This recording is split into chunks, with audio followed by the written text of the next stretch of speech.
लूका रचित सुसमाचार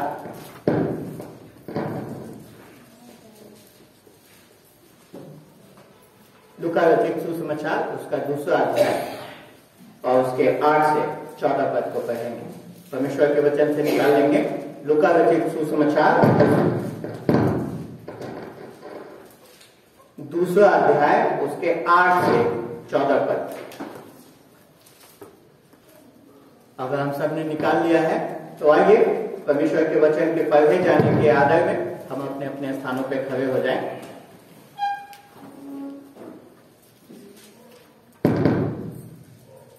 ये परमेश्वर का वचन है और परमेश्वर के वचन में इस प्रकार से लिखा है, और उस देश में कितने गलविये थे जो रात को मैदान में रहकर अपने झुंड का पहरा देते थे, और प्रभु का एक दूत उनके पास आ खड़ा हुआ और प्रभु का तेज उनके चारों ओर चमका और वे बहुत डर गए। तब स्वर्गदूत ने उनसे कहा, मत डरो, क्योंकि देखो मैं तुम्हें बड़े आनंद का सुसमाचार सुनाता हूं जो सब लोगों के लिए होगा, कि आज दाऊद के नगर में तुम्हारे लिए एक उद्धारकर्ता जन्मा है, और यही मसीह प्रभु है। और इसका तुम्हारे लिए यह पता है कि तुम एक बालक को कपड़े में लिपटा हुआ और चरनी में पड़ा पाओगे। तब एकाएक उस स्वर्गदूत के साथ स्वर्गदूतों का दल परमेश्वर की स्तुति करते हुए और यह कहते दिखाई दिया, आकाश में परमेश्वर की महिमा और पृथ्वी पर उन मनुष्यों में जिनसे वो प्रसन्न है शांति हो। परमेश्वर का वचन है। हम सब अपने स्थान पर बैठ जाएंगे। आइए इस वचन की समझ के लिए हम परमेश्वर से सहायता। पिताजी, हम धन्यवाद देते हैं आपके वचन के लिए।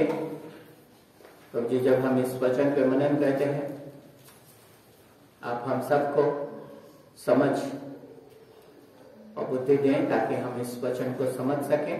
खास करके परमेश्वर हमारे हृदयों को तैयार करे, हमारे कानों को तैयार करे, ताकि प्रभु जी इस वचन के द्वारा हम आपकी आवाज को पहचान सकें, उसे अपने जीवन में ग्रहण कर सकें और उसके अनुसार परमेश्वर हमारा जीवन परिवर्तित होने वाला हो सके। प्रभु जी, हम आपके वचन के सिर्फ सुनने वाले नहीं पर उसके अनुसार करने वाले हो सके। प्रभु जी, हम आपके आत्मा के सामर्थ्य को मांगते हैं, प्रार्थना करते हैं कि हम सब की अगुवाई करें। होने दें कि हम में से प्रत्येक जन आज इस सभा में इस वचन के सुने जाने के द्वारा आपकी आशीष को पाने वाला हो सके। यीशु के नाम से आमीन। हमने पिछले सप्ताह देखा था, लूका रचित सुसमाचार को हमने आरंभ किया था इस बात को जानने के लिए कि यीशु मसीह के जन्म से संबंधित जो सच्चाई है वो क्या है। क्योंकि बहुत लोग क्रिसमस के तैयारियों में आ गए हैं, बहुत लोग चारों तरफ क्रिसमस की तैयारियां कर रहे हैं, पर बहुत उनमें से अधिकतर लोग प्रभु यीशु मसीह के सच्चाई को नहीं जानते। और हमने देखा था कि लूका ने इस पुस्तक को, इस सुसमाचार को लिखा है इस बात के लिए ताकि हम उस सच्चाई की निश्चितता को जान सकें।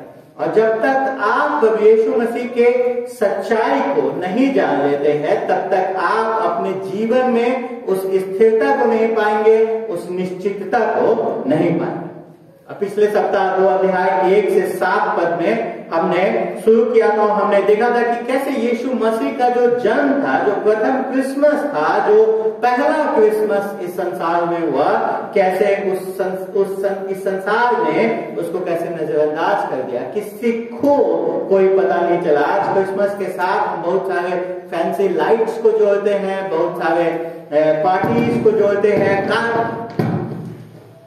काफी किस्से कार्यक्रमों को हम जोड़ते हैं, गिफ्ट्स का आदान प्रदान होता है, बहुत बड़े उत्सव को हम मनाते हैं। लेकिन जो प्रथम क्रिसमस था उस दिन ऐसा कुछ नहीं था। चारों तरफ सन्नाटा था, चारों तरफ सन्नाटा था, और किसी को इस संसार में पता नहीं था। ये मसीह यीशु के आगमन का।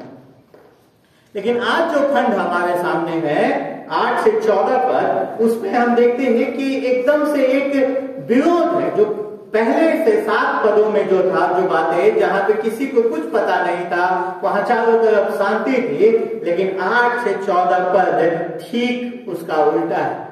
और हम देखते हैं कि जिस जन को इस संसार ने नजरअंदाज कर दिया, जिस जन को इस संसार ने not जाना, उस जन की प्रशंसा, उस जन का स्तुति स्वर्ग और स्वर्ग के लोग कर रहे हैं।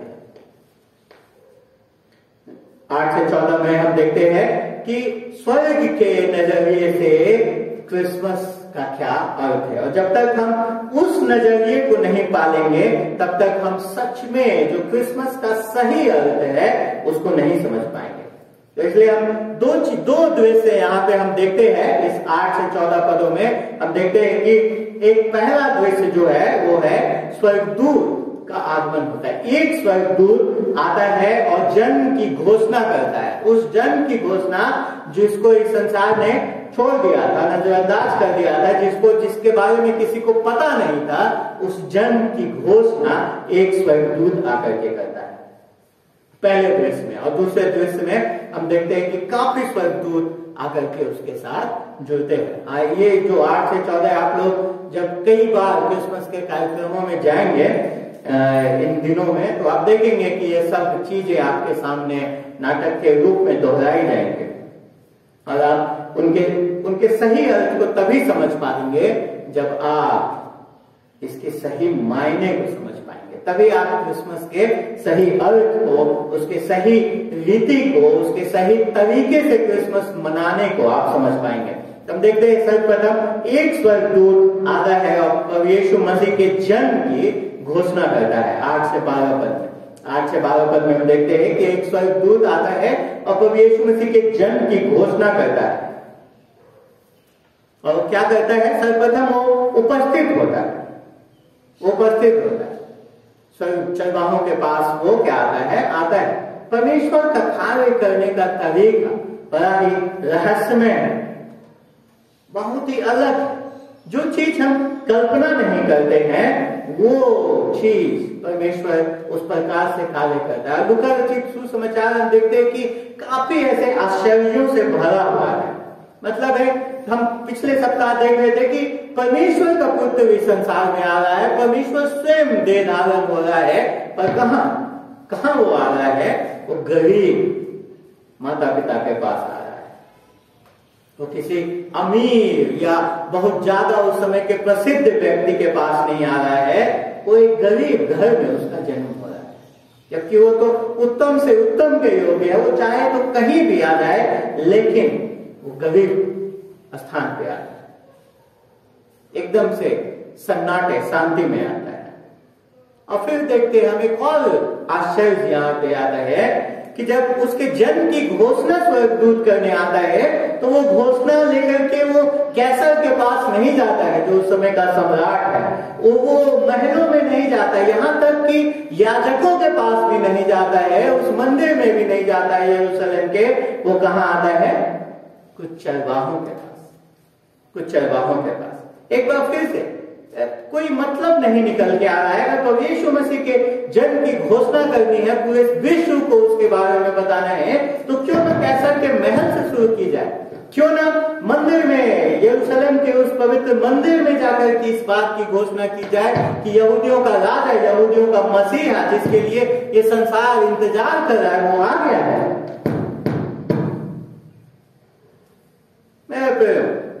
अगर हम ईमानदारी से अपने जीवन पे बातचीत करें तो हम देखते हैं कि परमेश्वर के कार्य कई बार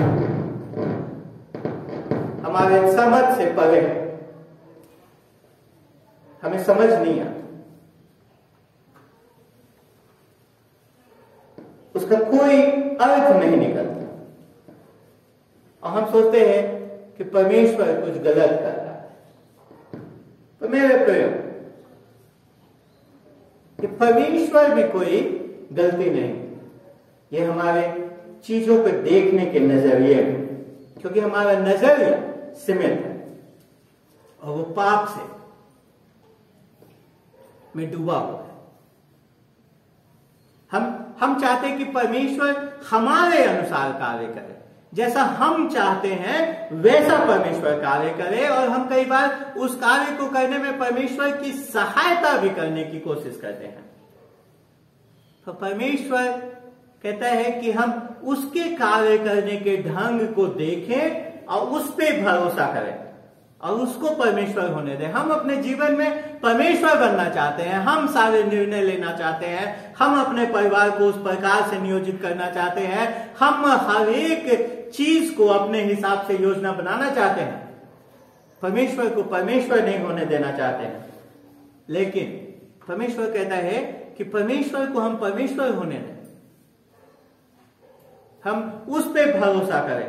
और इसीलिए हम सोचते हैं कि कोई बड़ी घोषणा करनी हो तो वो महल में होनी चाहिए थी, मंदिर में होने चाहिए थे, पर परमेश्वर उस समय के कुछ चरवाहों को, कुछ गरवियों को चुनता है इस प्रथम घोषणा के लिए। पर क्यों चरवाहों, क्यों खास करके चरवाहों के ऊपर ही ये घोषणा आई, क्यों नहीं अन्य स्थानों पे? क्यों? कभी आपने सोचा है क्यों नहीं कैसर अगस्तुस को चुना प्रथम घोषणा के लिए, जो उस समय का कैसर था? क्यों नहीं हेरोदेस को चुना, जो उस समय में इजराइल में राजा हुआ करता था? क्यों नहीं महायाजक को, उस समय के महायाजक को चुना? सर्वप्रथम क्योंकि गरवी जाग रहे उस रात्रि में जब प्रभु यीशु मसीह का जन्म हुआ, तो वही थे, वो जाग रहे थे, क्योंकि वचन स्पष्ट बताता है कि वो रात में अपने झुंड का पहरा दे रहे थे। पहरा जग के ही देते हैं। एक गीत है क्रिसमस का जिसमें कुछ गलत लाइन है, उसमें लिखा है जब गरविये सो रहे थे, पर ऐसा नहीं है। वचन स्पष्ट कहता है कि गरविये जाग रहे थे, वो पहरा दे रहे थे। ये उनका काम था, उनका पेशा था पहरा देना। और वो बड़े ही सर्वप्रथम वो पहरा दे रहे थे, जग रहे थे। पर यही नहीं, सबसे महत्वपूर्ण बात है कि क्यों चरवाहों तक? क्योंकि वो बड़े ही साधारण मनुष्य थे, बहुत ही साधारण मनुष्य थे। वो सामान्य लोगों से भी अलग थे। उनका काम चरवाही करना था, और उसके वजह से कई लोग गरवियों की साक्षी को, उसके गवाही को न्यायालय में उस समय में माना नहीं जाता, क्योंकि उनको लोग विश्वास योग्य नहीं समझते थे। और उनका जो काम था भेड़ों के बीच रहना, भेड़ों की देखभाल करना, उसके वजह से वो अपवित्र माने जाते थे। इसलिए वो मंदिर के गतिविधियों में कभी शामिल नहीं हो सकते थे, वो मंदिर में प्रवेश नहीं कर सकते थे, क्योंकि वो मंदिर के रीति रिवाजों के अनुसार वो अपवित्र थे। अब देख रहे हैं कि जो पहला सुसमाचार किसके पास पहुंचा, जो प्रभु यीशु मसीह के आगमन की घोषणा सर्वप्रथम किसके पास पहुंची? वो साधारण लोगों के पास पहुंची। यहां तक कि हम कह सकते हैं उन लोगों के पास पहुंची जो सामाजिक रूप से उस समय में बहिष्कृत किए गए थे, जिसको समाज से दूर किया गया था। अब क्यों? क्योंकि मेरे प्रियो, क्रिसमस का महत्व तो वही समझते हैं जो सर्वप्रथम क्रिसमस की आवश्यकता को जानते हैं, जिनको पता है कि क्रिसमस, मसीह यीशु का आगमन उनके लिए आवश्यक है, अन्यथा उनके पास कोई दूसरा चारा नहीं है। जो अपने उस आवश्यकता को जानते हैं, अपने आत्मिक दरिद्रता को पहचानते हैं। चरवाहे साधारण व्यक्ति थे, और उन तक सर्वप्रथम जो क्रिसमस का संदेश आया, मसीह के जन्म की घोषणा हुई, वो उन साधारण लोगों के पास आया। और उन साधारण लोगों ने अति साधारण को, जो उन साधारण लोगों ने साधारण से बढ़कर के जो अलौकिक घटना हुई, उसके वो क्या हुए? गवाह हुए। 9वां पद कहता है, और प्रभु का एक दूत उनके पास आ खड़ा हुआ, और प्रभु का तेज उनके चारों ओर चमका, हुए बहुत डर गए। सर्वप्रथम एक स्वर्गदूत उनके पास आकर के खड़ा हुआ, और उन्होंने प्रभु के उस तेज को देखा, उसकी महिमा को देखा। और हम जानते हैं कि जब परमेश्वर ने इजराइल को जन्म दिया था, जब इजराइल राष्ट्र को चुना था, उसे बनाया था, उस समय भी परमेश्वर ने अपने इस महिमा को उन पे प्रदर्शित किया था। तो परमेश्वर का तेज, परमेश्वर की महिमा वो चीज है जो परमेश्वर के उपस्थिति को बताते हैं। और क्या हुआ? चरवाहे पे उनका कैसा असर हुआ? वो डर गए, वो डर गए। ये चरवाहे कोई डरपोक व्यक्ति हमारे और आपके जैसे नहीं है जो कुत्ते बिल्ली और छिपकली से डरते हो।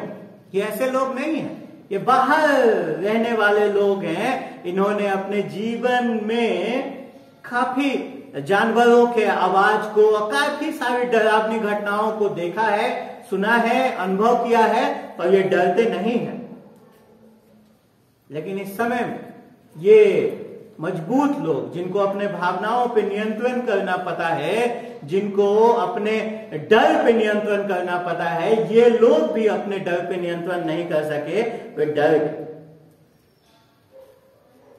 स्वर्गदूत को देख करके डर गए। अभी आप लोग नाटक देखेंगे और कई सारे नाटक देखेंगे, टीवी पे कहानियां देखते हैं, किस्से देखते हैं, उसमें हर समय में स्वर्गदूत बड़े अच्छे से प्रतीत होते हैं। वो आते हैं, पंख लगा हुआ उनका, सफेद कपड़े पहने हुए, बड़े लोगों को आनंदित करके जाते हैं, लोग उनको देख के खुश हो जाते हैं। पर मेरे बाइबल में जब जब स्वर्गदूत का आगमन होता है, जिन लोगों ने स्वर्गदूतों को देखा है वो डर जाते हैं, वो हमेशा वो भयभीत होते हैं, वो डरते हैं। क्योंकि जब भी एक साधारण चीज, एक पापी मनुष्य परमेश्वर और परमेश्वर से संबंधित अलौकिक के उपस्थिति में आता है, वो अपने अपने कमजोरी को, अपने आप को पहचान जाता है और उस डर को उत्पन्न करता है। हम देखते हैं स्वर्गदूत वहां पे आता है और उसके बाद वो बोलता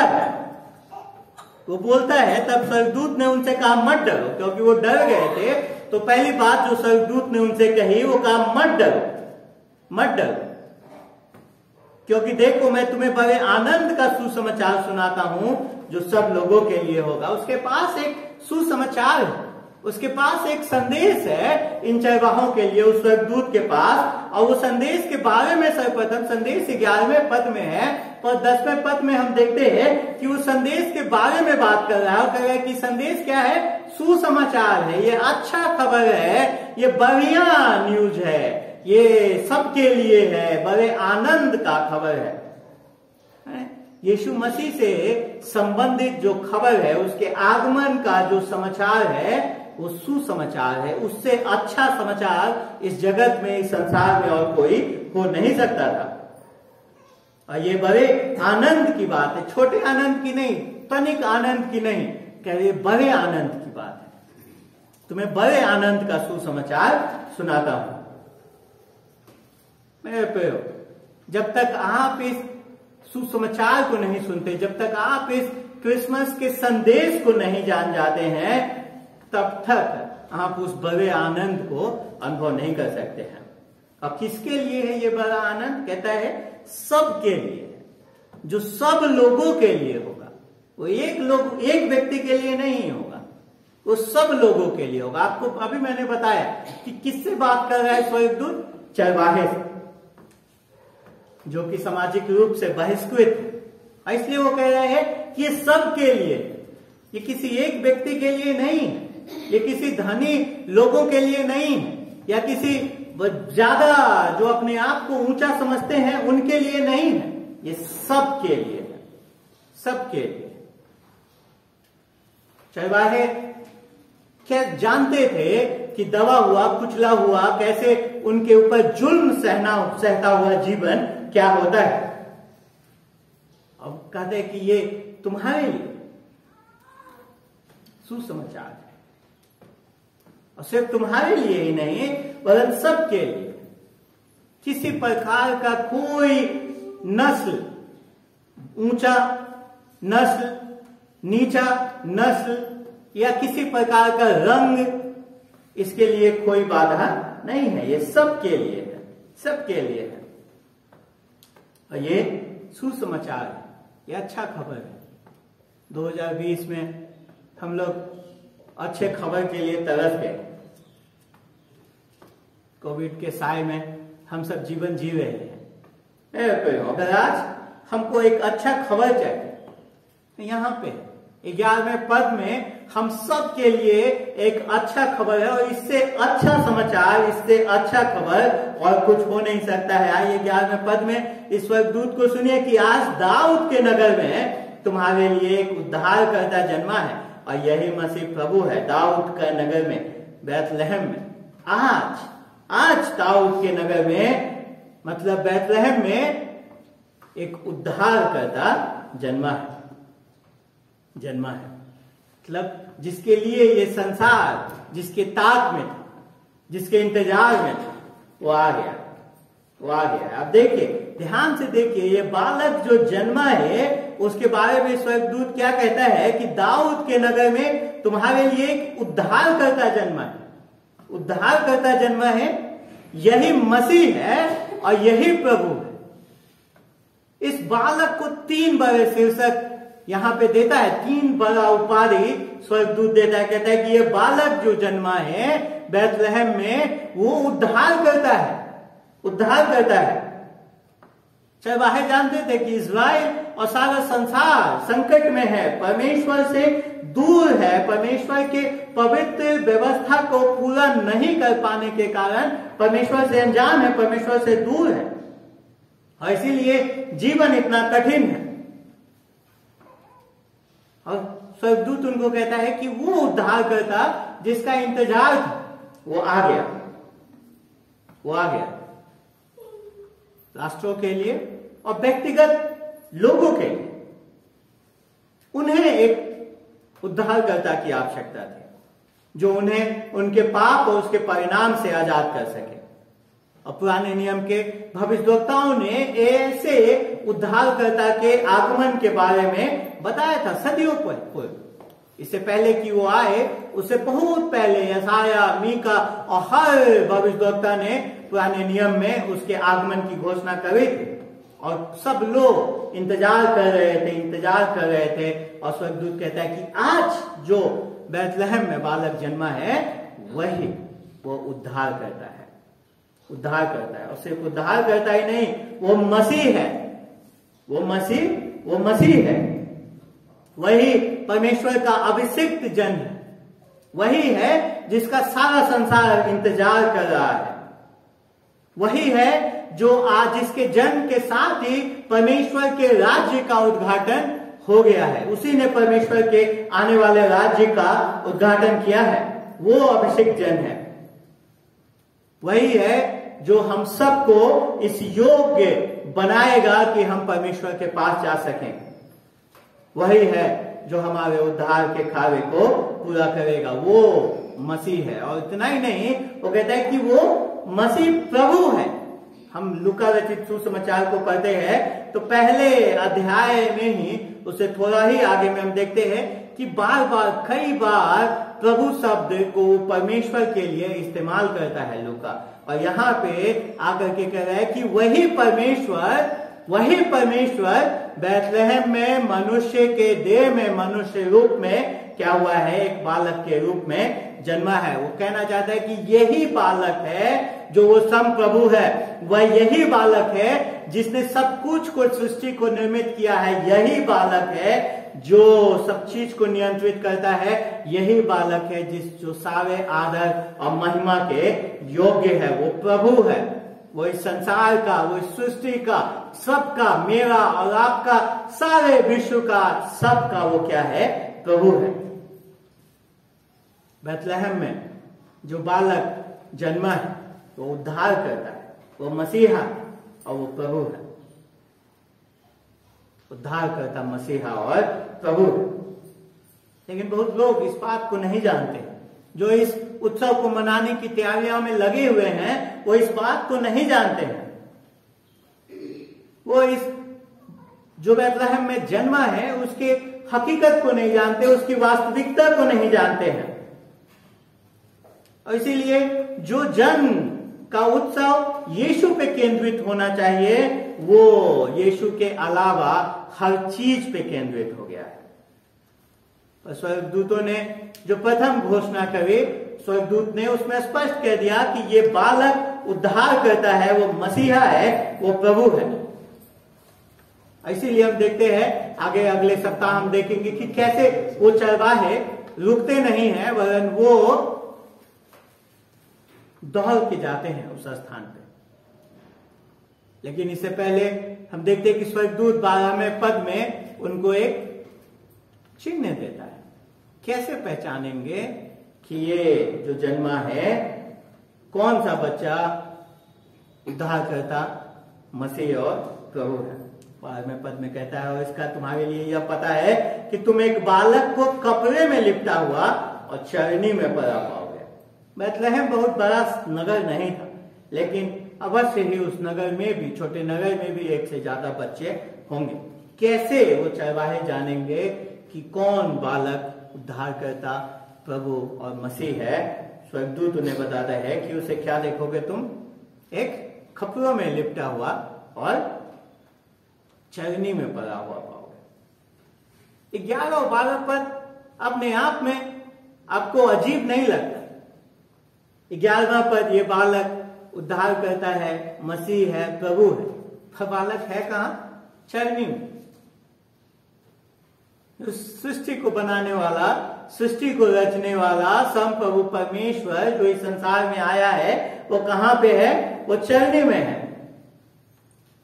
यहां पे हम परमेश्वर के हृदय को देखते हैं कि परमेश्वर सामर्थ्य को महत्व नहीं देता है। परमेश्वर नम्रता और दीनता को महत्व देता है। इस संसार में जो सबसे सामर्थ्य व्यक्ति कभी आया हो, उनमें से वो परमेश्वर इस प्रकार के दीनता में आता है। अपनी इच्छा से, स्वयं की इच्छा से वो इस प्रकार से चरनी में आता है। और मेरे प्रियो, यही बालक बाद में हमें कहता है कि मेरे पीछे हो, मेरे पद चिन्हों पे चलो। अगर तुम मेरे होना चाहते हो तो मेरे समान बनो। मेरे प्रियो, अगर हम मसीह के हैं, अगर हम मसीह के चेले हैं, अगर हम अपने आप को मसीह के अनुयायी कहते हैं, तो हमें अपने आप को इस प्रकार से नम्र करना पड़ेगा, अपने आप को दीन करना पड़ेगा, अपने आप को अपने घमंड से, अपने गर्व से दूर करना पड़ेगा। तभी हम मसीह के चेले हो सकते हैं।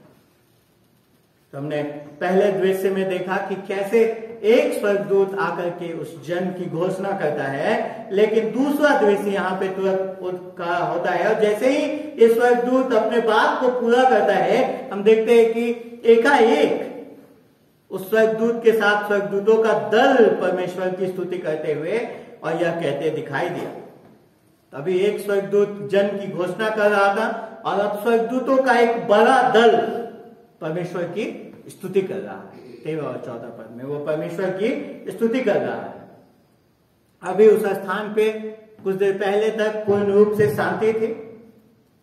अचानक से एक स्वर्गदूत उत्पन्न हुआ और फिर स्वर्गदूतों की एक बड़ी टोली, एक बड़ा दल वहां पे परमेश्वर की स्तुति करने के लिए आता है। देखिए लिखा है एकाएक, अचानक जैसे ही उस स्वर्गदूत ने खत्म किया, तैसे ही एकाएक बड़ा एक दल स्वर्गदूतों का वहां पे क्या हो गया? आ गया। अभी चरवाहे एक स्वर्गदूत को देख करके भयभीत थे और मुझे अब अंदाजा कीजिए कि अब उनकी क्या स्थिति हो रही होगी। लेकिन वो लूका इस बात को हमें बताते हैं कि ये जो चरवाहों का दल है, वो यहाँ पे स्वर्गदूतों का जो ये दल है, वो चरवाहों के लिए नहीं आया है, वो परमेश्वर की स्तुति के लिए आया है। पहला स्वर्गदूत जो आया था वो चरवाहों को संदेश देने के लिए आया था, लेकिन ये एक बड़ा दल जो उत्पन्न खड़ा हुआ है वहां पे, वो परमेश्वर की स्तुति के लिए आया है, परमेश्वर की प्रशंसा करने के लिए आया है। पिछले सप्ताह हमने देखा था कि एक ऐसा जन्म हुआ है जहां पे किसी ने कोई गीत नहीं गाया, किसी ने कोई उस उत्सव को नहीं मनाया, क्योंकि बच्चे जब परिवार में आते हैं तो आस पड़ोस के लोग गीत गाते हैं, ढोल बजाते हैं, लोग आते हैं, बधाइयां देते हैं। फिर जब यीशु मसीह का जन्म हुआ तो ऐसा कुछ नहीं हुआ, आस पड़ोस के लोग नहीं आए। वहां हमने देखा था कि कैसे मरियम ने स्वयं अपने बच्चे को लपेटा और उसे चरनी में रख दिया। जब संसार उस कार्य को करने में विफल हो गया तो स्वर्गदूतों ने उस कार्य को किया। वो आया, उन्होंने उस परमेश्वर की स्तुति की, उसकी महिमा की, क्योंकि वही एकमात्र स्तुति और महिमा के योग्य है। और जो उसने कहा उन स्वर्गदूतों ने 14वें पद में, वो हमें सही और सच्चे क्रिसमस के तस्वीर को, उसके संदेश को हमारे सामने प्रस्तुत करता है। सर्वप्रथम वो कहते हैं कि आकाश में परमेश्वर की महिमा और पृथ्वी पर उन मनुष्यों में जिनसे वो प्रसन्न है शांति हो। आकाश में परमेश्वर की महिमा हो। क्रिसमस का जो ये संदेश है वो सर्वप्रथम परमेश्वर की महिमा के लिए है, परमेश्वर की महिमा के लिए है। हम लोगों ने क्रिसमस को या तो स्वकेंद्रित बना दिया है, एकदम से अपने आप में हम लोग उत्सव मनाते रहते हैं, गिफ्ट कपड़े सब करते हैं, साज सज्जा, और या फिर उसको भलाई का कार्यक्रम बना दिया है, चीजों को गरीबों के बीच में बांटने का, मानवतावादी का कार्यक्रम बना दिया है। काफी सारे संस्थाएं उस समय में बांटते हैं कंबल, जूते, चप्पल, स्वेटर, तमाम तरह के अन्य चीजें, जिसमें कोई बुराई नहीं है। लेकिन क्रिसमस का सही अर्थ ये नहीं है। क्रिसमस सर्वप्रथम स्वर्गदूत कहता है, आप देखिए ऑर्डर को देखिए ना, वो कह रहा है सर्वप्रथम परमेश्वर की महिमा और उसके बाद मनुष्यों में जिनसे वो प्रसन्न है शांति हो। संसार जो कार्य करने से विफल हो गया, हम देखते हैं स्वर्गदूत आकर के उस कार्य को करते हैं, वो प्रभु की स्तुति करते हैं, वो प्रभु की महिमा करते हैं, वो उस गीत को गाते हैं जो आदर जिस सम्मान के योग्य वो था, उस सम्मान उस आदर को देते हैं। पर मेरा प्रश्न ये उठता है हमारे जीवन में कि क्या आपका जीवन का लक्ष्य परमेश्वर के नाम को आदर देना है? क्या आप हर एक वो कार्य जो करते हैं, क्या वो परमेश्वर के आदर के लिए, परमेश्वर के महिमा के लिए करते हैं? क्या आप अध्ययन भी परमेश्वर की महिमा के लिए करते हैं? क्या आप जो कार्य जो आप करते हैं, क्या आप वो परमेश्वर की महिमा के लिए करते हैं? क्रिसमस का सर्वप्रथम जो उद्देश्य है वो है कि परमेश्वर की महिमा, परमेश्वर की महिमा। तो प्रश्न उठता है, आप सोच होंगे कि पर यीशु मसीह तो हमारे लिए आया था। हाँ, वो हमारे लिए आया था। क्रिसमस का पहला बात जो है वो है, संदेश है कि परमेश्वर की महिमा हो और उसके बाद मनुष्यों में जिनसे वो प्रसन्न हो शांति हो। स्वर्गदूत कहते हैं पहले परमेश्वर की महिमा हो, फिर मनुष्यों में जिनसे वो प्रसन्न है शांति हो। शांति, यहाँ पे जो शांति की बात स्वर्गदूत कर रहे हैं वो विश्व शांति की बात नहीं कर रहे हैं, या आपके अपने हृदय की शांति की बात नहीं कर रहे हैं, आपके परिवार के कलह और शांति की बात नहीं कर रहे हैं। तो बात कर रहे हैं किसके? मनुष्य और परमेश्वर के बीच के शांति की। रोमियो 5 अध्याय जब हम पढ़ते हैं वहां स्पष्ट लिखा है कि मनुष्य, हम परमेश्वर के बैरी थे, हम परमेश्वर के दुश्मन थे, हम मनुष्य और परमेश्वर में एक बैर उत्पन्न था, और मसीह यीशु का आगमन उस बैर को खत्म करता है। उस परमेश्वर और मनुष्य के बीच में जो संघर्ष चल रहा है, परमेश्वर और मनुष्य के बीच में जो युद्ध चल रहा है, उस युद्ध को खत्म करता है परमेश्वर की ओर से। वो उस पहल को लेकर के आता है, वो शांति वहां पे वो देता है। और कौन इस शांति को पा पाएगा? मनुष्यों में जिनसे परमेश्वर प्रसन्न हो, जिनसे परमेश्वर प्रसन्न हो। कौन इस शांति को पा पाएगा? जिनसे परमेश्वर प्रसन्न हो। अभी हम मत्ती रचित सुसमाचार उसके 5वें अध्याय को निरंतर अध्ययन कर रहे थे, धन्यवादियों को। हमने देखा था कि परमेश्वर के नजर में उचित होना, परमेश्वर के नजर में परमेश्वर किन लोगों से प्रसन्न होता है। और हम देखते हैं कि यहाँ पे सर्वप्रथम वो किसको शांति देने के लिए आया है? चरवाहों को। चरवाहों को उसने स्वर्गदूत को भेजा कि वो चरवाहों को शांति दे। और परमेश्वर आज भी लोगों को शांति दे रहा है, जिनको वो चुनता है शांति देने के लिए।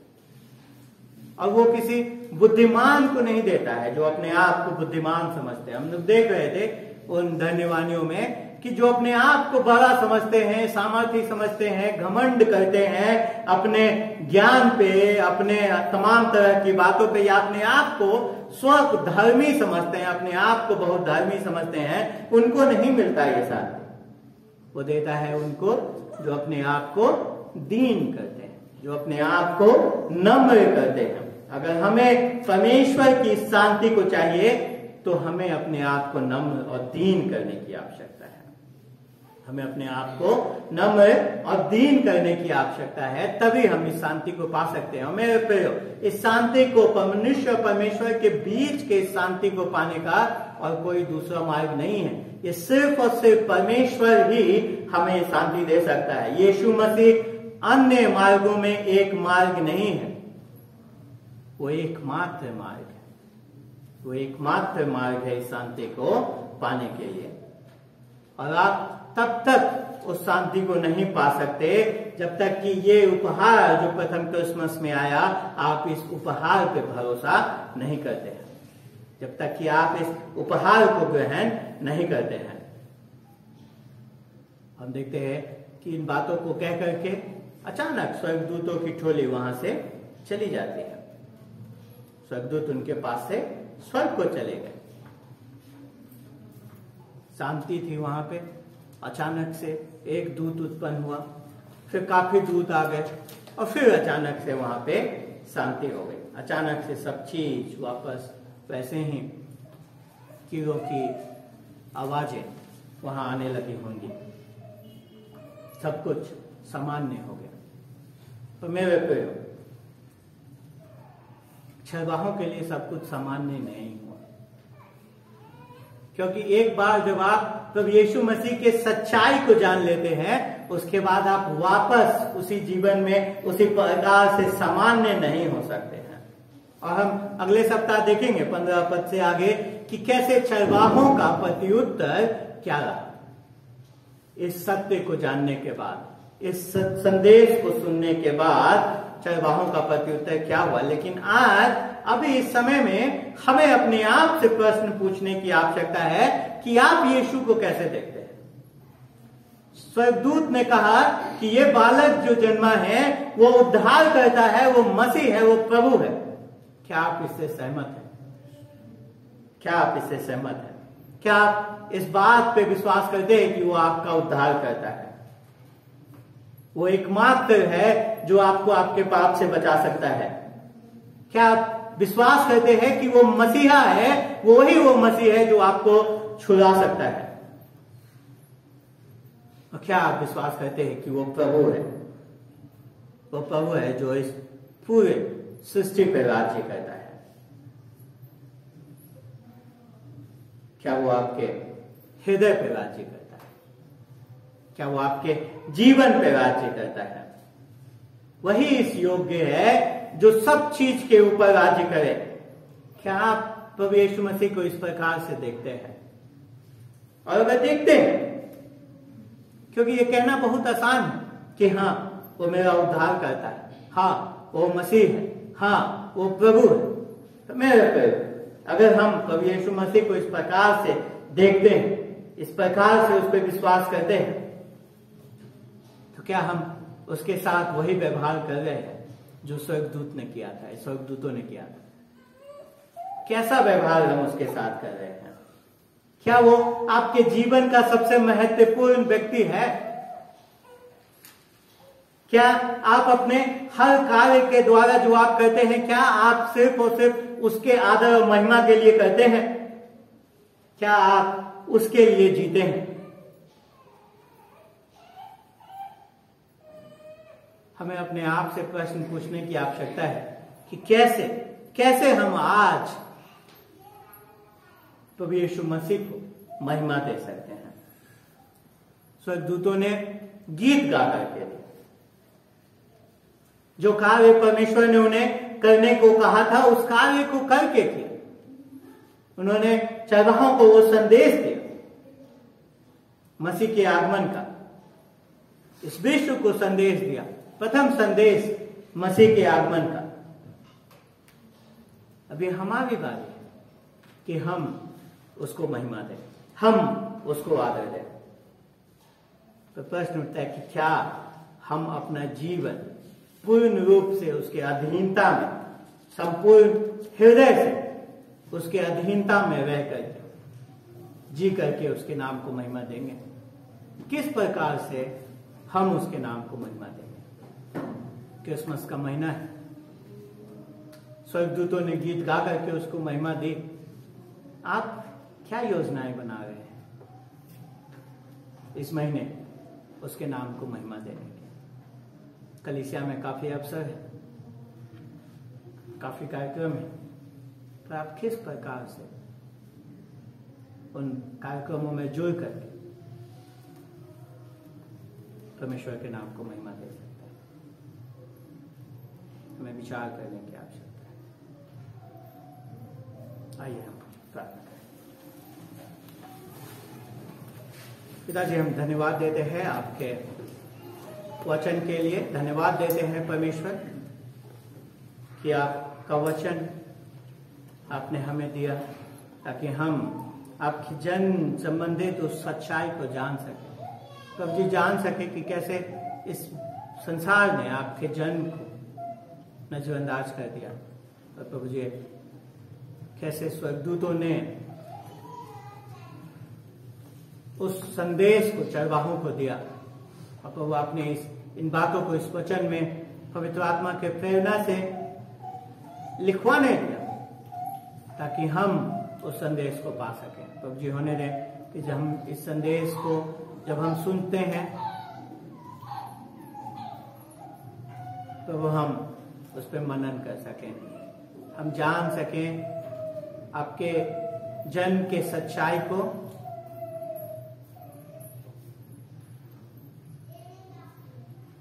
और परमेश्वर उसके अनुसार हमारा जीवन परिवर्तित होने वाला हो सके। यीशु के नाम से आमीन।